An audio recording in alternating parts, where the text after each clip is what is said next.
Good afternoon, everyone. Allison Scoburg here with Consolidated Planning Group. We are happy to be here with you today. We're happy to be here with Lourdes Torres. She's going to talk to us a little bit about some parent groups that she is involved with and how you can connect with these groups. But today we're going to be talking about Government Benefits 101. This is one of our most popular topics, and we are talking about this all the time. The truth is when it comes to public benefits such as SSI and Medicaid and other public benefits, it starts being confusing. So we're going to take a deep dive into that today. I always like to start with a few housekeeping items first. We are in webinar mode today, which means that we can't see you or hear you, but we know you're there and we're glad that you've joined us today. If you're, paying attention to time and your schedule, we're going for an hour today. All of our webinars are recorded. Everyone who is registered for today's webinar is going to get a link to the recording and a copy of today's slides. I always tell people that so you don't have to write notes on every single thing you hear today. It would be a lot to keep up with. So you are going to get a copy of the slides. We invite you to put your questions in the chat box today. As we're going through the presentation, we'll get through as many questions as we can during the time that we have together. Any that we're not able to answer, you can certainly reach out to us and then we will get those answers for you. So having said that, I would like to just welcome Lourdes today, and she's going to talk to us a little bit about the Children's Disabilities Information Coalition and the Community Parent Resource Center. So Lourdes, welcome. Thank you for being here. Tell us a little bit about these organizations. Hello and welcome. Thank you, Alison. We're so glad you could join us today. My name is Lourdes Torres and I am the parent educator for the Children's Disabilities Information Coalition, CDIC. We are truly grateful to the Consolidated Planning Group for inviting us to partner with them in presenting this important topic to our families. Thank you for being here. Before we begin, I'd like to take a moment to introduce CDIC to you. So CDIC is a nonprofit community partner resource center. It's a CPRC based in El Paso, Texas, funded by the U.S. Department of Education and the Texas Council for Developmental Disabilities. We serve parents, caregivers, youth, and young adults with disabilities from birth through the age of 26. Our mission is to empower families by providing outcomes for children with disabilities through free information, training, and support services. And some of the key services we offer include helping families understand special education in Section 504, including how to request evaluations, navigate IEPs, and prepare for ARD meetings. Offering individual technical assistance to guide families through their rights and responsibilities under the special education law and Section 504. Also, we host a variety of free workshops and webinars on topics such as IEPs, ADHD, autism, advocacy, transitions, and others, providing connection to local, state, and federal resources that support families with medical or disability-related needs, organizing annual conferences and events, including the Children's Disability Symposium, the Annual Autism Conference, Youth Leadership Seminars, and a transition conference designed to support individuals with disabilities and their families. We also maintain an online resource directory and offer appointments individual to provide families with personalized support. You can learn more about us at www.cdiclpaso.org or follow us on Facebook at CDIC Paso. Once again, thank you for being here. We look forward to learning and growing together. Thank you, Alison, for having us here.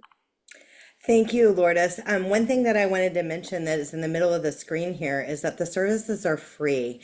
And, we hear from families all the time that have they need help at the school with the 504s, with the IEPs, with the ARD meetings and things like that. And there certainly are paid for advocates. We've partnered with paid for advocates before that can help you with that. But there are a lot of free services across the state, and all states for that matter, that help people with this. So you don't have to dig deep into your pockets and spend thousands of dollars. There are a lot of services out there to get help. And you know, I come to you from a perspective of grown children with disabilities.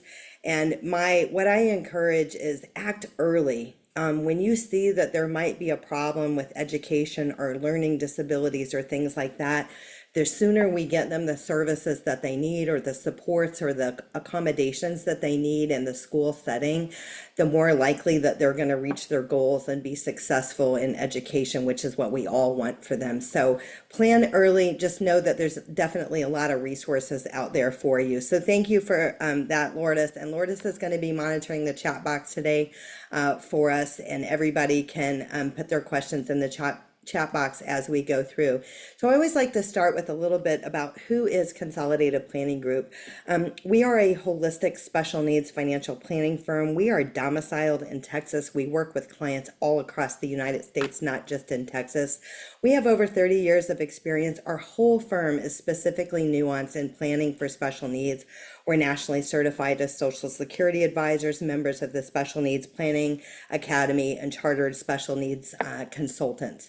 So what our firm does, people come to us because they want to plan for the future of their loved one. When it comes to planning for a person with a disability, it's like another retirement bucket. When we have a child that may have care needs for the rest of their life, not just ours, that could be another 25 to 35 years once we're gone, and planning financially for them. So we help people plan for that. We put protection plans in place. We do a lot of lifetime care planning, transition planning. We help people set up ABLE accounts, and we do a lot of advocacy by way of our Consolidated Planning Group YouTube channel. And you guys will see that Flower, you'll have a link for our YouTube channel. Our YouTube channel is awesome because there are over 500 webinars on planning for special needs. So if you can think of a topic, it's probably out there on the YouTube channel. We're always happy to share our slides. So if you missed the live chat, then you can email us, and then we'll be happy to send you the slides of that particular chat. When it comes to planning for special needs, our situation is specialized. And I always use the analogy is, if you had a heart problem, we're not going to go to a podiatrist or even a primary care physician for that heart problem. We're going to go see a specialist. We're going to go see a cardiologist. And when it comes to planning for special needs, it is really critically important, whether you work with us or you work with somebody else, that you work with professionals that are specifically nuanced with people with disabilities, because there's a lot of things that we can do mistakenly that causes us to lose eligibility for state and federally funded programs, or be ineligible to begin with. Fewer than 0.1% of all financial advisors in the U.S. are nuanced in special needs. So that means 260,000, there's about 150 or less advisors in the U.S. that have any background as it relates to special needs planning. So today, I always like to forewarn people that this is a lot of information. When we start talking about government benefits 101, it is a lot of information, and a lot of times people feel like they might be drinking from the fire hose. First, what I want to say is that you're not alone, and that there is help out for you, regarding this topic, and we're going to take a deeper dive into it.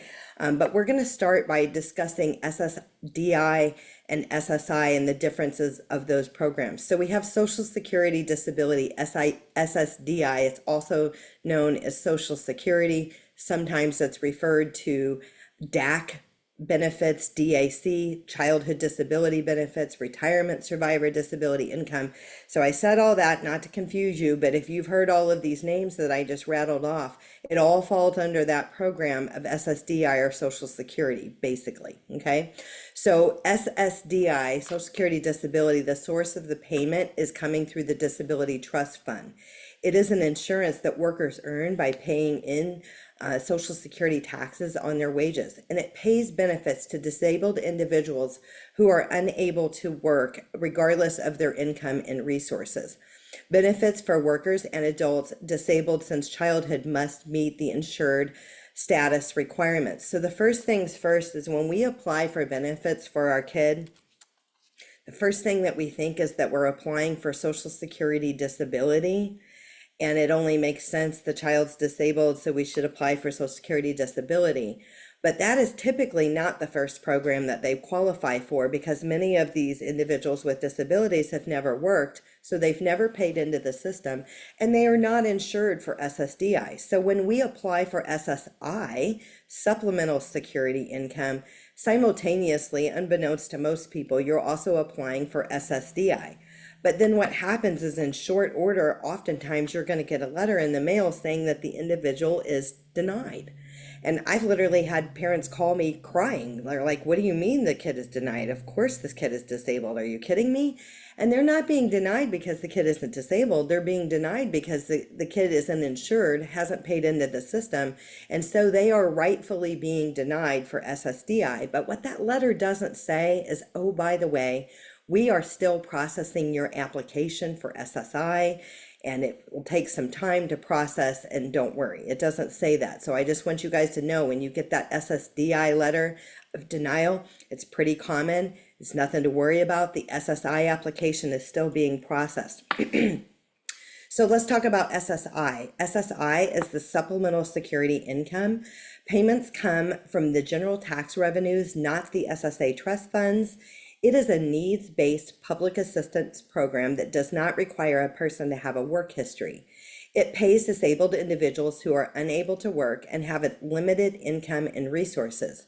Benefits for children and adults in financial need must have limited income and limited resource. The asset limit is $2,000. So that one of the first things that I want people to understand is, oftentimes, now, while I recognize that there may be some families on here, their children are minors, disabled, and their children are getting SSI. And that may be because of limited income and resources as why the children qualify. Many families, and I would say most families, are historically not qualifying for SSI prior to the child turning 18. And the reason why is the asset, this needs-based public assistance, they're looking at the parents' income and assets prior to age 18. So some families may have applied in the past and they were denied because they had more than one house or more than one car or more than $2,000 in their name, and they were denied. And they don't necessarily know that they should reapply when that child turns 18. So that is one key thing that I want you to know, is that everything changes when the child turns 18.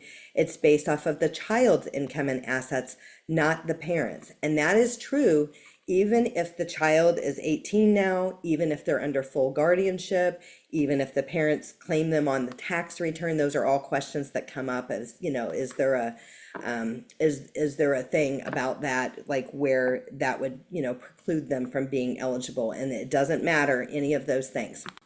So thinking about a timeline. So at diagnosis, one of the things that we like to talk about is getting your loved one on the waiting list for Medicaid waiver programs. So for people that are attending out of state, all states have Medicaid waivers. And what Medicaid waivers are designed to waive off some of the cost of care for caring for an individual with a disability to keep them in home and community-based services. Some states have no waiting list at all for services. Our state, in Texas, there's upwards of a 20-year waiting list to be approved for these services. So it's a very long waiting list. Florida is another state that has a very, very long waiting list, but there's many states that don't have a waiting list. In general, when you have a state that does not have state tax, they have a long waiting list. States that do have state tax tend to have shorter waiting lists, but it might cost a lot more to live in those states. So you want to make sure that your child is signed up for any of the Medicaid waivers in your state. We have webinars on Medicaid waivers and how to get on those lists. And so if you're hearing this for the first time, you'll want to check that out specifically for your state. At age 18, the child should qualify for SSI benefits as long as they meet the criteria. We're going to talk about that criteria. We've talked about some of the financial, but it's medical criteria as well. And when the parent turns on the Social Security benefits, a child will switch to SSDI under a parent's record. So again, that's where they call it SSDI, RSDI, they might call it CDB, Childhood Disability Benefits under a parent's record. And for 40 years, they called it DAC, Disabled Adult Child. And about 3 or 4 years ago, they changed the name to CDB. So CDB and DAC, a Disabled Adult Child, are the same benefits. Unfortunately, we have different names for the same benefits, and that is one reason why people feel confused all the time. So you're not alone on that. So disability rules for over age 18 are in general physical or mental impairment. The disability is expected to last 12 months or result in death, not and. They're going to look at the age, the education, the past work activity, and whether or not the person has the inability to perform substantial work activity, which we'll talk more about in a moment. Okay, so substantial gainful activity. So substantial gainful activity is basically the amount of money a person could make and still qualify for SSI. So the substantial gainful activity amount for 2025 is $1,620 gross earnings per month, not net, but gross. If the individual is blind, the substantial gainful activity is $2,700 a month. So what the bottom line is with this is when you're applying for SSI, some people ask, if my child is working, can we still apply for SSI? And the answer is yes, if they're earning less than the substantial gainful amount. If they're earning more than the substantial gainful amount, they will automatically be denied categorically, because they are, in the eyes of the Social Security Administration, whether they're disabled or not, they're simply not considered disabled if they're working and earning more than that substantial gainful amount. So SSI, Supplemental Security Income, uses SGA as a measure of work during the initial claims.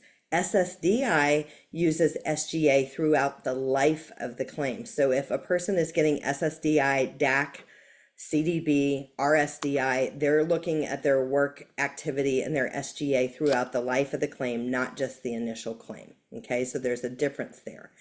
The 2025 SSI benefit rates are $967 per month, and for a couple it is $1,450. Some states have some supplements to this that will increase that amount from the $967. Texas does not have a supplement on that, so the full amount for SSI is $967 a month.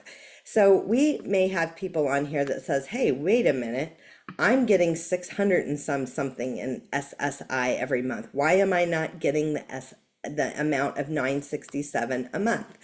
And the reason, if the child is not working and you are getting somewhere in the neighborhood of $630 or $600 and some dollars a month, your SSI is being reduced because you do not have a rent agreement in place. SSI is designed to pay for food and shelter.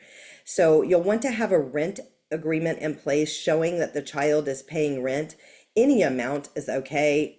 Typically we see $500 a month, and it can be a simple one-page rent agreement. We actually have a template for that. A simple one-page rent agreement that the child is paying rent, and every month when that SSI comes in, you move the rent over to whoever they're paying rent to, if it's mom or dad, or if it's actually an apartment or whatever. And then you submit that rent agreement to the Social Security Administration, and then they will increase your benefit to the full benefit amount of $967 a month. Another reason a person might be getting less than the $967 a month is they may be working. And so if the individual with a disability is working, then they reduce the SSI for earnings, and I'll go over a calculation on that as well. Okay. So the Social Security Blue Book, first things first, what I want to tell you is the Social Security Administration, they have a Blue Book and they have a Red Book. Okay, these are things that you can find online. You can download them online. You can download the Red Book online. The Blue Book is an interactive book online, and there is no such thing as a Social Security Black Book. Every once in a while I get emails about the Social Security Black Book. No such thing. So the Blue Book is a cool guide. It's a medical impairment guide that the Social Security Administration uses to determine medical eligibility for an individual with disability for benefits. So this guide, you can go out there and you can look up all of your loved one's diagnoses and what needs to be proved in the medical records for them to be eligible for SSI benefits or disability benefits, okay? So what I would advise here is, even though it's your kid, you're going to look up adult listings if the child is over 18. There is child listings for under age 18. But don't forget everything. So if we have a child on the autism spectrum, but they also have anxiety, depression, and ADHD and insomnia, look all of those things up, not just the big one, right? Because sometimes what you think would cause them to be considered disabled and what you think wouldn't would be the exact opposite. So look all of those up and what they are looking for proof of to determine eligibility for disability. So what should you apply for and when? We suggest applying for SSI the month of the child's 18th birthday after they turn 18. You can apply through your local Social Security office by phone or online, and this link in the middle of the page here is online where you can apply. If approved, it will save the date and the SSI benefits will be backdated. Once approved, you'll get a back pay for those SSI benefits. We want to have evidence that demonstrates that the child's disability began before age 22 to qualify for childhood disability benefits in the future, formerly called DAC, on a parent's record, and I'm going to go deeper on that in just a moment. And in preparing for your SSI or SSDI application, gather the medical history. You've looked at the Blue Book, you see what evidence you're going to have to prove for medical eligibility. What I did is I called our PCP and I said, look, we're about to apply for SSI. They're going to request your medical records. I know what proof we have to have in the records to show that the person is disabled. I'd like to see what you're going to send over to see if it identifies what they're looking for. And they sent that over to me. And, you know, this day and age, doctors use electronic medical records and things like that. And there were some mistakes in my child's record, and I asked them to complete them, to correct them, and they did, and that child was approved straight away. So that was a good thing. It's an extra step. You don't have to do it, but I did it since I had the Blue Book and I knew what they were looking for. I wanted to make sure that the records were clear. Is, you know, and this is like exact opposite of as adults what we do. Like, for instance, like if you go to the doctor and they say you have high blood pressure, you're like, don't write that down. Or if you have something, you tell them not to write it down in your record. Well, it's kind of the exact opposite for us and our kids, and what their disabilities are and how their daily lives or activities of daily living are affected by said disabilities needs to be crystal clear in the record. When it's not, we see people denied for that. So, Lourdes, I think we have a question. Tell me what our question is. Yes, one of our attendees is asking if you can you share a template for rent agreement? Yes, when we send out the email today, we will send out the rent agreement template for sure. Okay, okay. Thank you. Do we have There another is question? another, yes. He said, my 17 years old has MDCP and was recently denied renewal. We are appealing. How hard should I fight to keep it until she turns 18? Is it better to keep MDCP and transition over somehow, or should we let it go for a few months and then apply for SSI when she turns 18? So MDCP is a Medicaid waiver for the medically fragile, and if the individual is no longer medically fragile, then they may disqualify for MDCP. Sometimes they are erroneously denied MDCP because maybe a parent didn't send a renewal in. I would say, yes, work on the appeal. There is an ombudsman's office, so if you're not getting anywhere. My other thing is when you're calling in Texas, when you're calling Health and Human Services, we hear a lot of frustration about how long the hold time is at Health and Human Services. And what my trick is is if you call them at 8 a.m., they answer right away. So if you try to call right now or at 12 o'clock, you might be on hold for 2 hours and it might disconnect you 3 times. But if you call at 8 or 9 o'clock, the whole time is virtually nil. So I would say yes, appeal. MDCP, I believe, runs until age 19 and then they switch over to Star Plus. But more so we see, so like MDCP, most people on the autism spectrum are not getting MDCP unless they have the inability to do activities of daily living. So think trach, G-tube, ventilator, other machines or apparatuses that the person uses. Think about a person that has no ability to perform any activities of daily living. That's for MDCP. So it's possible that a person could qualify for MDCP because they had a trach, but then they were decannulated and they got the trach out and now they don't qualify anymore. So you can one off with that on for us. We are going to talk about the Red Book in just a minute, and we have a person that says my son is 4 and 8 months. He has autism and hearing impaired. What government benefits is he eligible for? And the question that is the $10 million question, because it depends on the assets and the income of the parents. So from where I sit and the families that we work with, most of our families are not qualifying for SSI. Their child is not qualifying for SSI prior to turning 18. But if your family has a limited income and limited assets and resources, then the child may qualify for SSI and Medicaid. Okay, so that would be a one-off, and it just depends on the family's income and resources. But again, the resources, you can have one house, one car, no more than $2,000 in your name. So if you have more than one house, you have more than one car, or you have more than $2,000 in your name, including in a 401k. For Texas, they definitely count the 401ks. Some states don't. Then you wouldn't qualify for SSI. And depending on the Medicaid program, I would definitely get them on the MDCP list.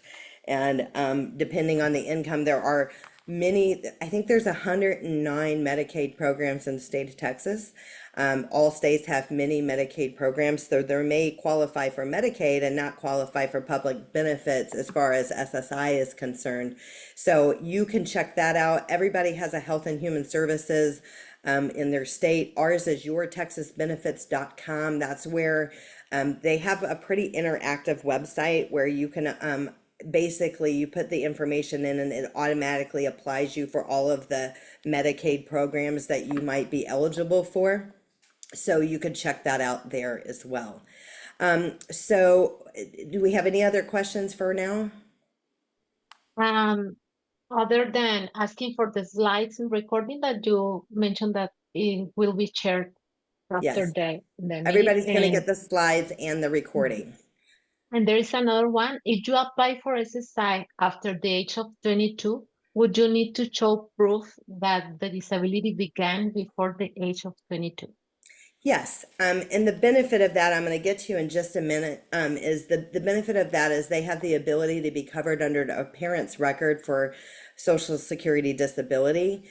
So we'll talk about that in a minute. So you want to just have proof that the diagnosis came prior to age 22. We've had a few cases over the last couple of years. We've been seeing more and more families have a loved one diagnosed with autism later in life, like long time, right? Like they had issues, but they never labeled it as autism. Autism is congenital. So even if they were diagnosed with autism after the age of 22, it is a congenital. They were born with it. They didn't acquire it. Okay. So having evidence of when the diagnosis came is important. So what should you expect after you apply? So I like the idea of applying online, and because that locks your date in, and then it's going to tell you that they're going to call you to schedule an appointment either in person or on the phone. Some people like to go in. Some offices, in the greater Houston area, our offices are slammed. They are very busy. I highly encourage, if you're going in, that you have an appointment when you go in. If you don't have an appointment when you go in, you should fully expect to sit there for 5 or 6 hours. Like that's pretty normal. One thing that I will say for our out-of-state listeners today, not all states are as behind as Texas. In fact, I think Texas is kind of dead last, or probably second to dead last, of processing of claims of SSI and SSDI applications for approval are taking over a year. Okay, so it usually takes up to 6 months, but right now in Texas, they're taking over a year. One of my kids was finally approved. They were denied 3 times, and approved the fourth time, and it was 3 years from start to finish. And that sounds pretty discouraging. And I think I was a freak on that. Like, I don't think that's normal, but that's basically how it goes. We are consistently seeing denials the first go round for high functioning autism and ADHD. So you are going to want to have proof. So high functioning autism is just not enough, or ADHD is just not enough. How does it affect them? How does it affect their daily life? What can they not do as a result of their diagnoses? That's going to be important to be documented. And if folks have comorbid conditions, as I mentioned before, maybe they have mental health challenges or aggression or some of the other things that may go along with that, you want to make sure that it's all documented. So after your local office has finalized your application, it's sent to Disability Determination Services. In Texas, they send it to Austin. All states have a disability determination services where it is determined on whether or not the person is going to qualify for benefits. They're going to request your loved one's medical records, and looking for evidence of the disability. So this is the phone number on the screen is for DDS in Texas. You can call that number and you can check to see that they've received your application, find out who it's been assigned to. They assign files to caseworkers. In Texas, they were so behind when my daughter's case was being approved that it literally sat in a pile at DDS for 9 months waiting to be assigned to a caseworker. So 9 months it just sat there. And find out what medical records they've received and which ones are outstanding. So the truth is, your child's application can be denied because they requested medical records from your doctor and your doctor ignored it and didn't send them in. So my suggestion is following up with them on what they've received, what they haven't received, getting their fax number of where records can be sent, and then you can do some reconnaissance of calling out to the doctor's office and saying, listen, I need their records sent over. They said they didn't get them. Could you please resend them? And here's the fax number. That could speed things up that way. Okay. So what is a presumptive disability? A presumptive disability is something that the Social Security Administration has something that they call a compassionate allowance for. They presume that the person is disabled with certain diagnoses. And basically they will fast track the application and they will start benefits. You can have benefits 6 months like ahead of the approval. The determination is made by the local Social Security office. This link here is for the compassionate allowances. There are hundreds of compassionate allowances where they consider it a presumptive condition and they're fast tracking the application. If there is a likelihood that the case will be approved by Disability Determination Services, they can make that presumptive decision and you're going to get paid faster. Some of you on here may already be getting benefits and you say, gosh, it only took us a few weeks. I actually had a client that I worked with last week, and theirs was approved in a matter of weeks, and I have not seen that in several years. It was really, really fast. So some examples of presumptive conditions: amputation of the leg at the hip, total deafness, no sound perception in either ear, total blindness, no light perception in either eye, bed confinement or immobility without a wheelchair, walker, or crutches due to long-standing condition, a stroke more than 3 months in the past, continued marked difficulty in walking or using hands or arms, cerebral palsy, Down syndrome, intellectual disability. Now here's the key, because some people say, aha, intellectual disability, that's us. Okay, well, it's intellectual disability with the inability to perform activities of daily living. So a person can have an intellectual disability with an IQ below 70, but they may not have the inability to perform activities of daily living, such as feeding oneself, getting in and out of bed, toileting, transferring, bathing. So if we have IDD and the inability to do activities of daily living, that's presumptive. If we do not have the inability to perform ADLs, then IDD alone is not a presumptive condition. So I want to talk about SSI and how working affects those benefits because a lot of our kids all across the US, not just in Texas, they might be in a program called vocational rehab. Sometimes you hear summer earn and learn or pre-employment training services through the Workforce Commission or Workforce Solutions in Texas. So they may be in programs to help them close the gap on their impediments to employment. So one of the questions that people have all the time is how does working affect the benefits? So bottom line is, let's say, I'm just using this as an example, the individual is earning $1,200 gross earnings per month. Well, there's a general exclusion of $20 and they don't count the first $65 of earned income. So basically they deduct $85. So that would bring the 1,200 to 1,115. We're going to divide that by 2, and then there would be 557.50 of countable income. So we would take the 967, we would subtract the 557.50, and then 409.50 would be payable as in SSI benefits. I think it runs a month behind, so like 2 months later is basically how that would work, okay?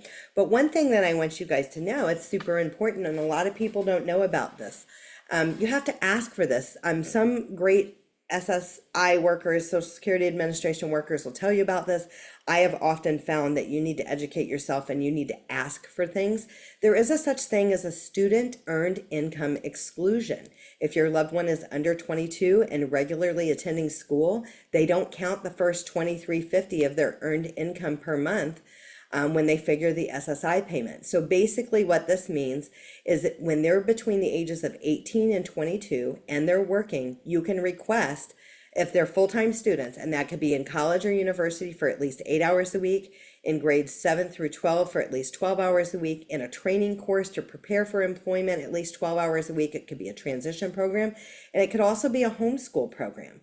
So these are all ways between the ages of 18 and 22 that you cannot have their earned income reducing their SSI. So it's a good thing to ask for this and get this applied. After 22, all bets are off. If they're getting SSI, the income is reduced as the way we talked about it on the previous slide. So here's the Social Security Red Book. I know somebody asked about the Social Security Red Book. So the Social Security Red Book, it's a general reference source about employment related provisions through the Social Security Disability Insurance and SSI programs.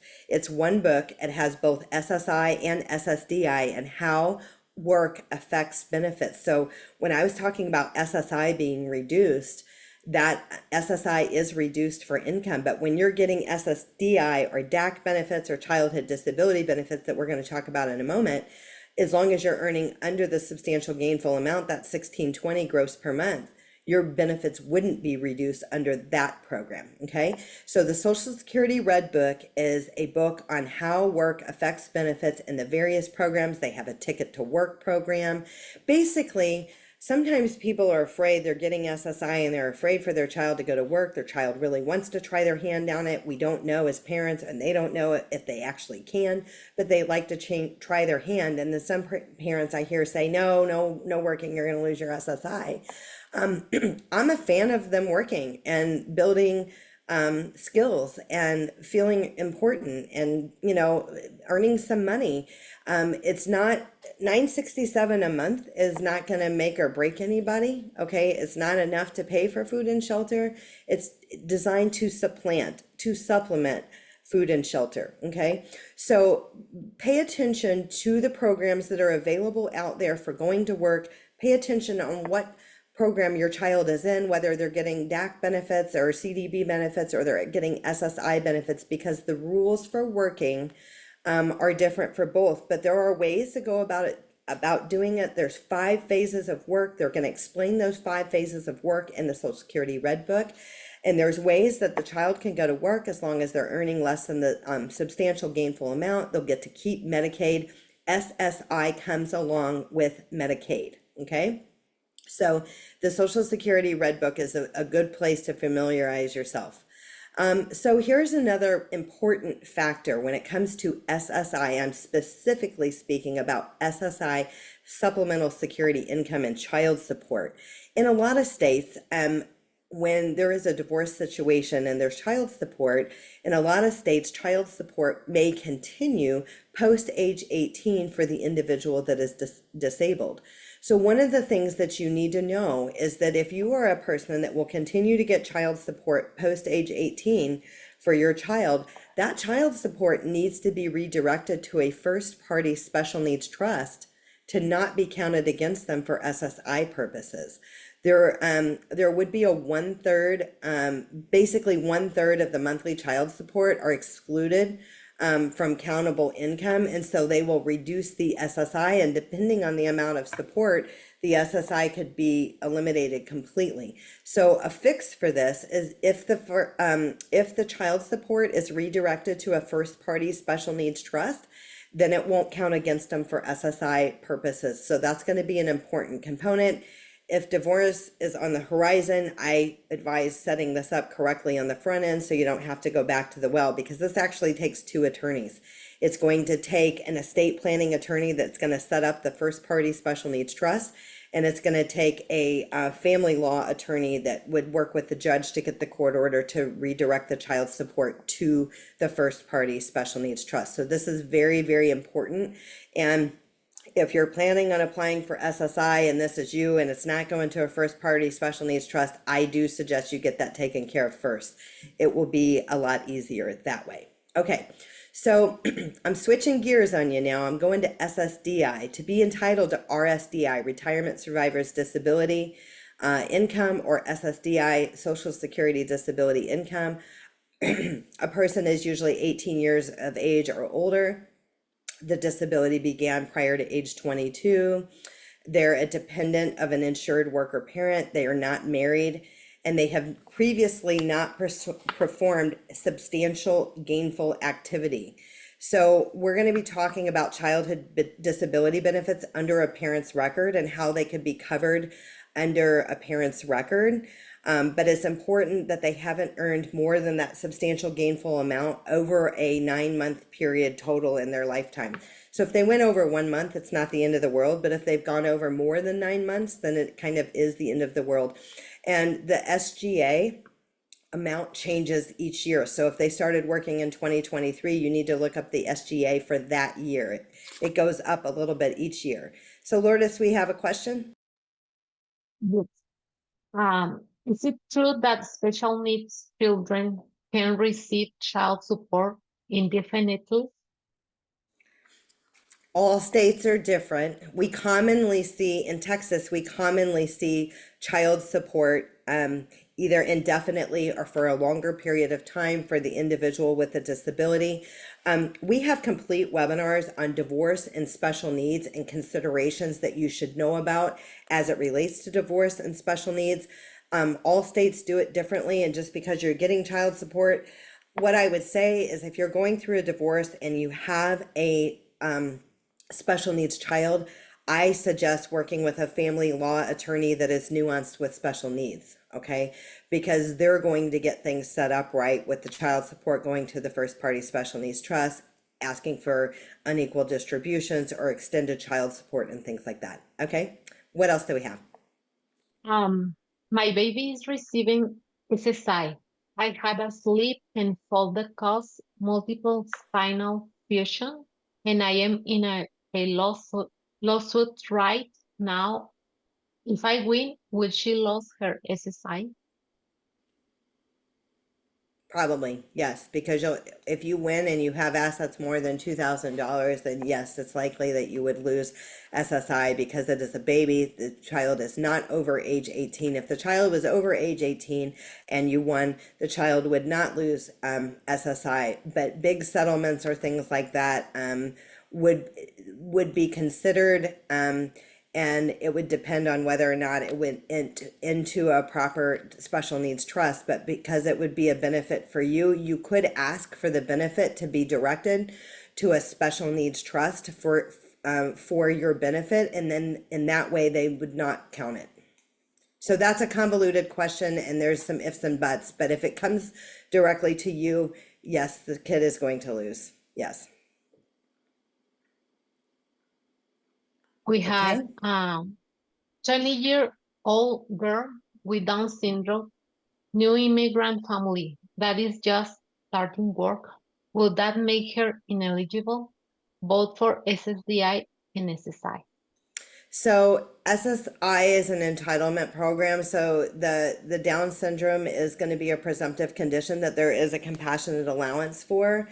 So depending on whether or not a parent has paid into the system, if they haven't been insured, she wouldn't necessarily qualify for SSDI, but could qualify for SSI. And then there was another question that said, once you've been approved for SSI, are you automatically enrolled in Medicaid? And that is absolutely true, that you are enrolled in Medicaid once you qualify for SSI. SSI comes along with Medicaid, okay?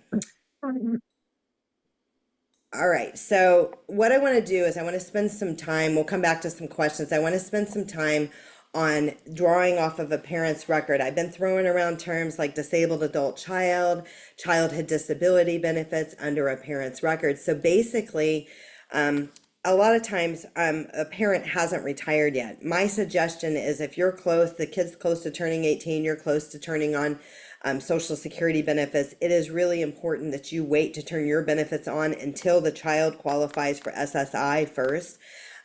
We have the only software out there that tells us exactly when and how to pull the trigger on everybody's benefits to maximize benefits for the whole family and to make them eligible for all of the programs and not losing Medicaid. So when a parent applies, now sometimes this can't be helped. So what I'm saying to you is if you're close to retirement and you're thinking about turning on your Social Security benefits, don't until your child qualifies for SSI and Medicaid first, okay? I'll explain why in a moment. Some people can't help this. Some people's parent, one of the parents has died, a parent is already disabled. There are other extenuating circumstances and they absolutely can't help it. But if you can help it, take that into consideration. So when a parent applies to receive their own Social Security or their Social Security disability, the disabled adult child whose disability started prior to age 22 is entitled to receive half of the parent's benefit.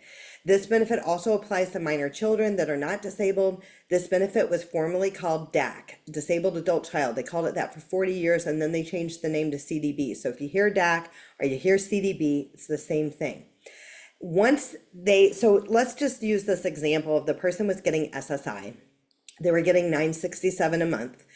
The parent retired and they turned on their Social Security and they applied for childhood disability benefits under a parent's record.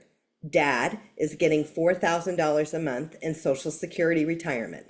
And as a result of that, the child is going to be eligible for $2,000 a month. So what is going to happen is they're going to switch over from SSI to SSDI or CDB under a parent's record. They're going to stop getting that $967 a month and they're going to start getting $2,000 a month.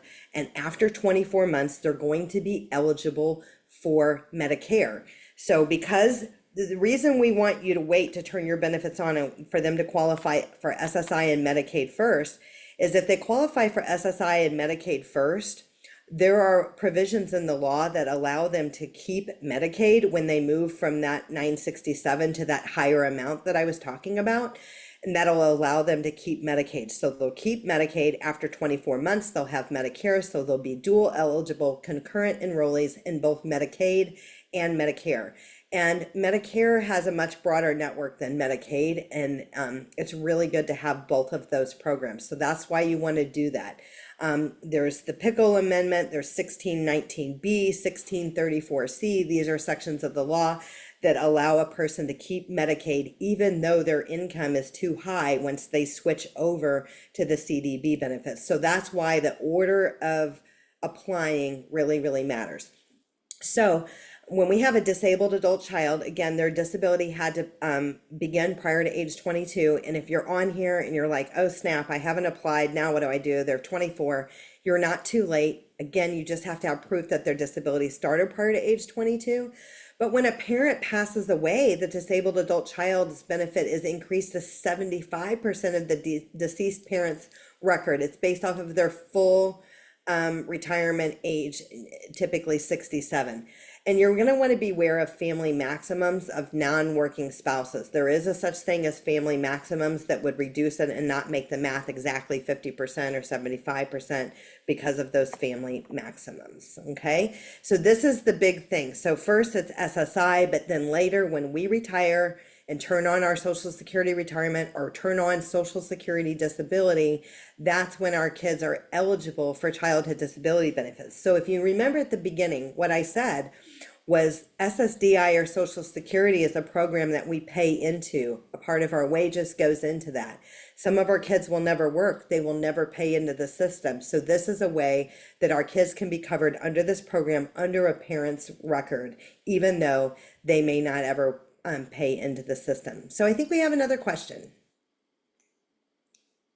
If I only want to apply for Medicaid, do I still have to apply to SSI? No, you can go right on, and if you're in Texas, yourtexasbenefits.com to apply for Medicaid. You would not be applying for SSI. Applying for SSI goes through the Social Security Administration website. So and all states have a Medicaid portal. There's Medi-Cal. I mean, all states have a specific Medicaid portal where you can apply, and you are definitely not applying for SSI when you're applying for Medicaid on the Medicaid portal. So that's a great question. We have a couple more. One is my child, age 7, has a rare genetic disorder, severe intellectual disability, nonverbal, needs help with feeding, toileting, and will live with us forever. My husband and I both work for now, but not forever. Do we qualify for any benefits at all here in Texas? So It seems like we are forced to wait. Depending on your income, it's not likely that the family would qualify. The income requirements are so low and the asset requirements are so low. And if you have 2 cars, you don't qualify for SSI. Okay. So, but what I would say is what you are describing, it's a good possibility that the child may qualify for MDCP, the medically dependent fragile children, MDCP.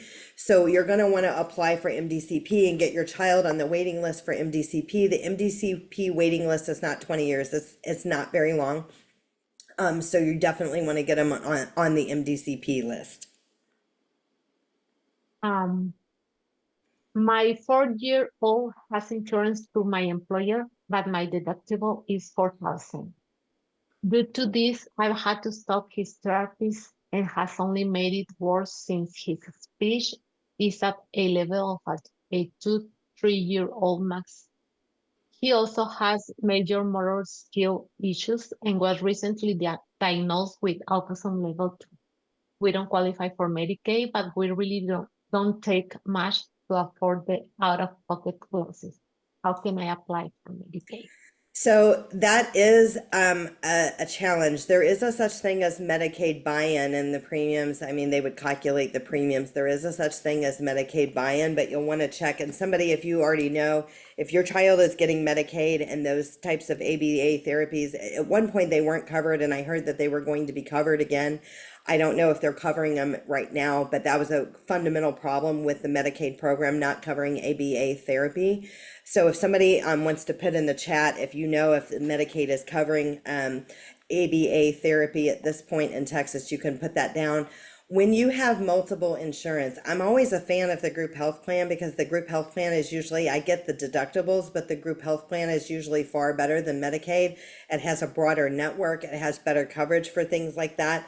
But when you have Medicaid and you have a group health plan, Medicaid is always going to be the last payer no matter what. So if you have a group health plan, that's going to be primary, then Medicare is secondary, and Medicaid is tertiary. Sometimes Medicare will be primary and the group plan will flip. It just depends on how many employees the group has on that one. So I am a fan of keeping your kids on your group health plan because that coverage is better.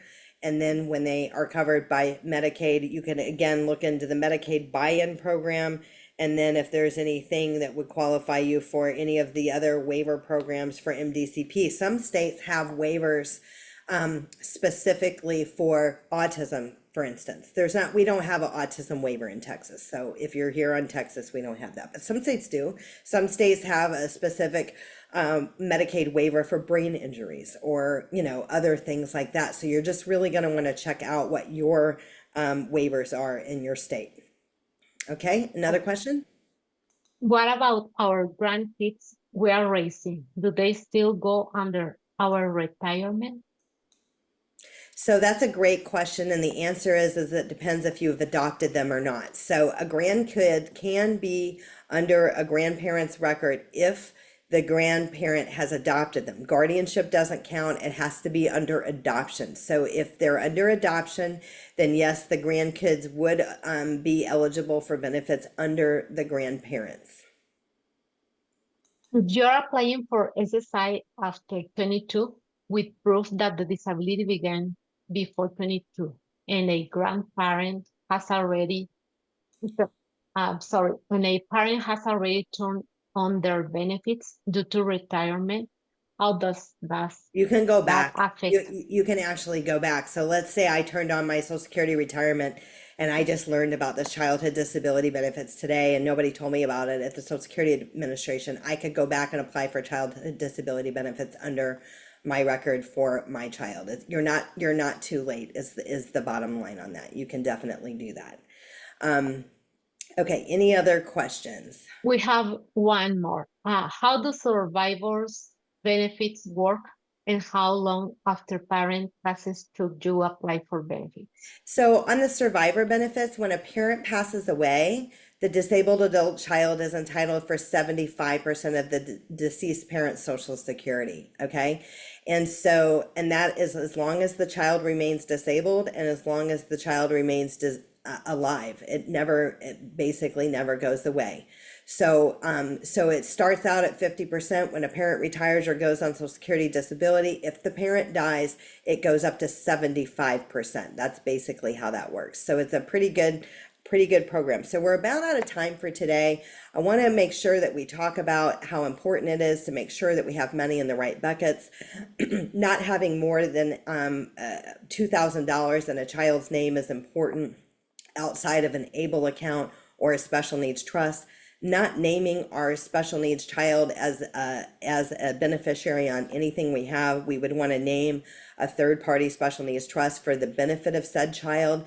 And what I will tell you guys is we have complete webinars on special needs trust, first party, third party, guardianship, all these topics that we're kind of hitting the iceberg on. We have complete webinars on this, including ABLE accounts. So an ABLE account is under the tax code 529A. It's for an individual whose disability started prior to age 26, and 2026, that age is going up to age 46. So not 22, which we've been talking about this whole webinar. You can put $19,000 in an ABLE account. It's after tax. Money grows tax-free. It's tax-free distributions. And the money in an ABLE account cannot be counted against them for SSI and Medicaid purposes. If it can be construed as achieving a better life for an individual with a disability, you can pay for it out of an ABLE account without any reductions. An ABLE account can pay for shelter without a 1/3 reduction to SSI. So these are some examples of things an ABLE account can pay for: housing, rent, mortgage, financial management services, professional services, legal services, educational, personal support services. An ABLE account can pay for. Again, if it can be construed as achieving a better life for an individual with a disability, you can definitely pay for it out of an ABLE account. We help people set up ABLE accounts all the time, and we'll be happy to talk to you further about that. Again, we have complete webinars on the ABLE accounts. So we don't want to pay for shelter out of a special needs trust. If sometimes we do want to, but there would be a 1/3 reduction to SSI. I'm only speaking of SSI, not CDB, DAC, SSDI. If we pay for food and for shelter, they got rid of food in October of last year, then there would be a 1/3 reduction to SSI if we pay for that out of a special needs trust. So when it comes to planning, we want you to think about your future care plan now. We help people develop their future care plans. We want you to think about post-high school education options and vocational options. We think it's important to tour transition programs, partial care, full care, residential communities. Waiting lists can be long. Don't wait till you're 75 or 80 years old and realize that you can't do the caregiving services that you once did. And make careful considerations before naming siblings as a future caregiver. I think that that's really important. So we've talked about a lot of things. We've taken a deep dive today on Government Benefits 101. I know your heads may be spinning with a lot of questions. We can help you. There is help out there for you. So if you felt overwhelmed with this, reach out to us. Check out our YouTube channel. Again, there's over 500 webinars on our YouTube channel. We've got everything you can think of: Medicaid waivers, special needs trust, alternatives to guardianship, such as supported decision-making agreements, healthcare power of attorney. We do webinars on post-high school options. So just check those out. And if you've heard something today and you don't know, check out our upcoming webinars. There'll be a link for our upcoming webinars, and you can sign up for those for free. And this QR code here that you see on the screen is our free consultation. So you can take a picture of this again, and you're going to get a copy of the slides. You can take a picture of this, and this will take you to our calendar where you can schedule your free personalized consultation with us, and we'll talk to you deeper about your specific questions, because I know everybody's situation is a little bit different. So we can definitely help you. So whether you've done a lot of planning or a little planning, most people come to us, they already have a financial advisor. That's totally cool. Most of their financial advisors don't have any background in special needs, so that's why they're coming to us. And then we'll take a deeper dive and what have you applied for? What are you getting? What are you not getting? What do you need to apply for? We really look at all of those things and can answer your questions there.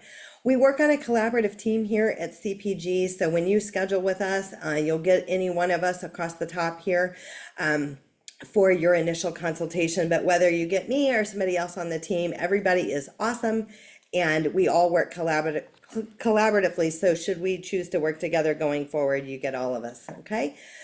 So I know we're out of time for today, but I think we have just like one or two more questions maybe. Is there any other questions that you'd like to read to me? Yes. Which state's able account you recommend?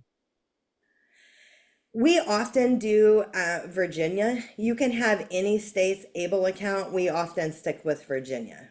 So any state, you can have an ABLE account in any state, and we help people open up the ABLE accounts all the time. And then they ask about the Medicaid covering.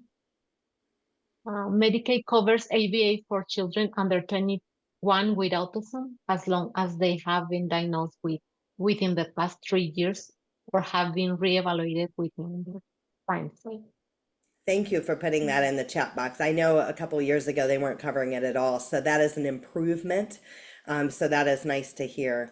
So thank you everyone for being here. You guys asked awesome questions, and I'm glad that we can help you with that. It is my heart to help in this community. I am a parent to 4 kids and 3 with disabilities, and when my kids were transitioning into adulthood, I felt extremely frustrated on how hard everything is. It seems like everything that we do is hard, and I eat, sleep, and breathe this. This is what I do, and I still felt like it was difficult. So if you're feeling that way, you're definitely not alone. There's definitely help out there for you. There's a lot of organizations that serve our community, and we will definitely look forward to connecting with you in the future. So thank you again, Lourdes, for partnering with us today, and we will look forward to connecting with everybody again soon. Thanks so much, everyone. You're going to get a Thank copy you, of everyone. today's slides, a link to the recording, and our rental agreement, the SSI rental agreement. So thanks so much. Bye now. Thank you.